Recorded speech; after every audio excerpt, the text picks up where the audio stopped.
damos los buenos días a las 8:05 a nuestro compañero Manuel Conde y Cabrera. Muchísimas gracias a nuestro coordinador. Un fuerte y cariñoso saludo a mis compañeros en cabina, a la dirección de este medio, al equipo técnico, pero sobre todo un cariñoso y afectuoso saludo a ese pueblo dominicano que siempre nos distingue con su atención en el programa de mayor influencia de la radio dominicana. Señores, en el siglo XVII, un mozalbete toma posesión del gobierno francés. Me refiero a Luis XIV. Luis XIV ha sido el símbolo del Estado absolutista. Él mismo proclamaba en sus discursos, incluso en su mismo discurso de toma de posesión, el Estado soy yo, l'État c'est moi, en francés. Y esta es la forma de asumir esa forma de administrar el poder de forma absoluta. Por eso, a él además, por tener un gobierno, uno de los gobiernos más longevos, una de las monarquías más largas de la historia, efectivamente sí simboliza ese estado absoluto. Ese estado absoluto implicaba también un concepto de que como el rey era el Estado, el rey era el gobierno, el rey era todo, el rey no se equivoca. Por tanto, existía un principio, el llamado principio de la irresponsabilidad del Estado.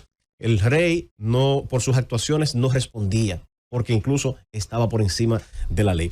Con el advenimiento de los estados liberales, la Revolución Francesa, la independencia de los Estados Unidos, y bueno, todo esto precedido de este movimiento de la Ilustración que genera una serie de conceptos que fundamentan el Estado liberal. Uno de los preceptos básicos de ese Estado liberal es la igualdad de todos ante la ley.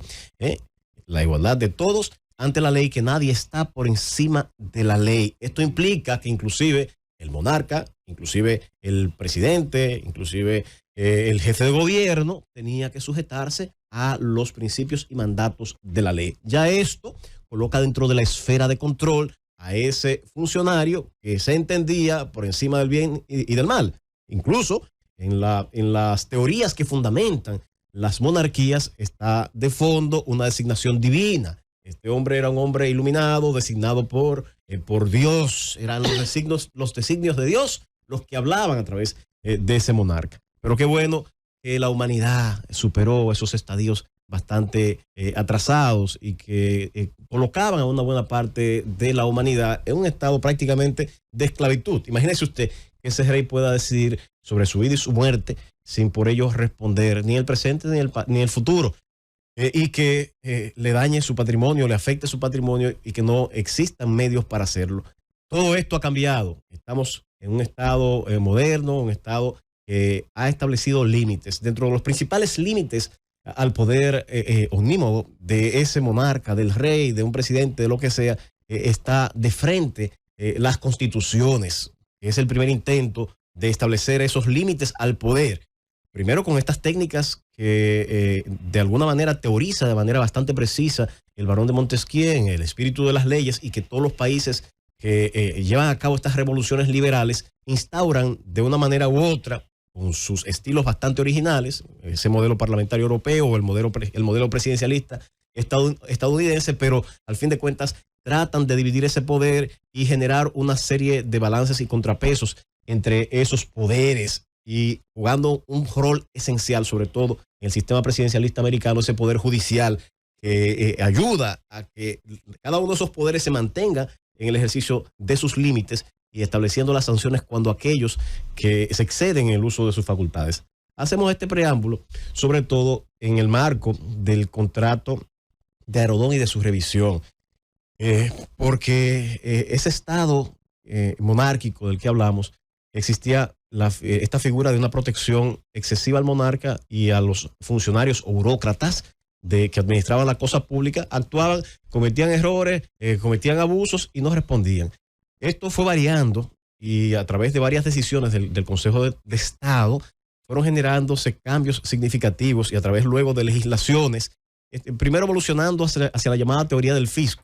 Esta teoría del fisco fue de las primeras creaciones del Consejo de Estado, en el que establecía, bueno, la administración a veces opera como un ente privado, contratando un contrato de alquiler, comprando, y en esos casos debe también responder como un ciudadano común y corriente, como una persona física. Y en esos casos comenzó a construir jurisprudencia, estableciendo que si era responsable en los casos de que incumpliera, Entonces ahí se crean un sistema de la llamada teoría de la doble personalidad. Aquellos en los que actuaba como Estado y que seguía siendo irresponsable, y aquellos en los que actuaban parados en esta teoría del fisco, en la que decía que tú actúas como Estado, como una persona particular, y por tanto eres responsable de tus actos. Eso evolucionó luego y se unificó y se comenzó a construir esta teoría de que el Estado, como quiera, siempre era responsable si generaba un daño a los particulares en su accionar. Eso evoluciona en los países, evoluciona en Francia de una manera, luego evoluciona en Estados Unidos. En nuestros países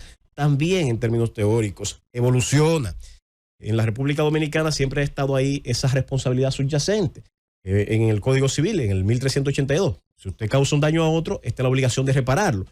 Ahora bien, hay muchos que eran reacios a aplicar estos principios de la responsabilidad civil en el marco del gobierno, en el marco del Estado.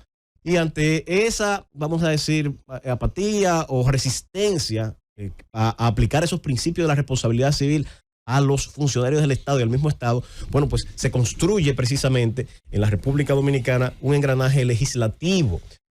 Hay varias leyes, pero así que recuerde, de las que está mejor estructurada, la 1004 sobre Cámara de Cuentas, comienza a establecer claramente esa responsabilidad del funcionario público y del Estado cuando incurren faltas al administrar la cosa pública o al realizar actuaciones que causen daños a terceros.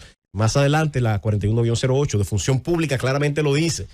Si usted como funcionario público fue imprudente, negligente, no cumplió con su obligación y esas actuaciones le generan un daño a las personas o al mismo Estado, usted está en la obligación de pagar por sus consecuencias. Inclusive genera todo un régimen de sanciones que claramente están establecidas y que son posibles aplicarse. Pero el paso, vamos a decir, más significativo y contundente lo dio la Constitución del 2010 para que no hubiera lugar a dudas y no se comenzara aquí a decir, no, que no hay responsabilidad. El artículo 148 de la Constitución Dominicana dice claramente, usted como funcionario, si le genera un daño al Estado o a los particulares, está obligado a repararlo. Eso es un concepto sumamente avanzado porque en otros países primero hay que demandar al Estado por esos actos o hechos que han generado daños a los terceros y después el Estado puede repetir en contra de esos funcionarios o exfuncionarios en el uso de sus funciones que han generado daños a los terceros. Aquí hemos dado un paso de avance significativo con ese texto constitucional y en los diseños legislativos también que tienen puntualmente esa configuración de la responsabilidad patrimonial. Y decimos esto a efectos parece, conforme a la información que ha revelado el presidente de la República, a la renegociación de los contratos de Aerodón y otros contratos más, el contrato del peaje sombra, que al renegociarse y generar mejores condiciones para el Estado, uno se pregunta, pero bueno, fue que en su origen no fue no se hizo una buena negociación, y quiénes fueron los que hicieron esta negociación en los años 98, 99. La Constitución Dominicana en su artículo 123 establece la responsabilidad del presidente de la República de realizar las negociaciones de los contratos y luego está obligado a someterla al Congreso Nacional, quien tiene la función de revisarlo. No puede modificar lo que el Ejecutivo negocia, eso no puede hacerlo. Ahora, sí tiene también la obligación de supervisar y ver si está bien y tiene el derecho de no aprobarlo. Entonces, hay que ver todo este tracto. Si hubo un fallo, fue en la negociación. Si hubo un fallo en la ratificación por parte del Congreso Nacional.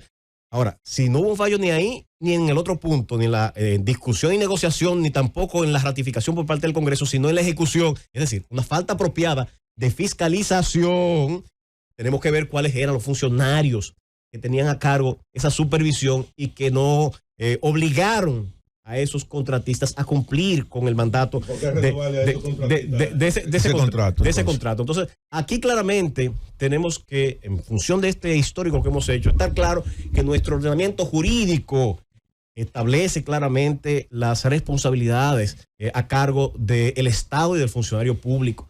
Y que no solamente, como bien se ha hecho desde la actual gestión del presidente Luis Abinader, una revisión de los contratos y que estos sean siempre a favor del pueblo dominicano, del interés general, pero también yo desde aquí le pido que no nos quedemos en ese paso y que se revise si en ese tracto, tanto de aprobación, tanto de ratificación o de ejecución, hubo alguien que por imprudencia, negligencia o quién sabe cualquier otra cosa, ha incumplido con su deber de defender apropiadamente los intereses del pueblo dominicano. Llévatelo, Cundo.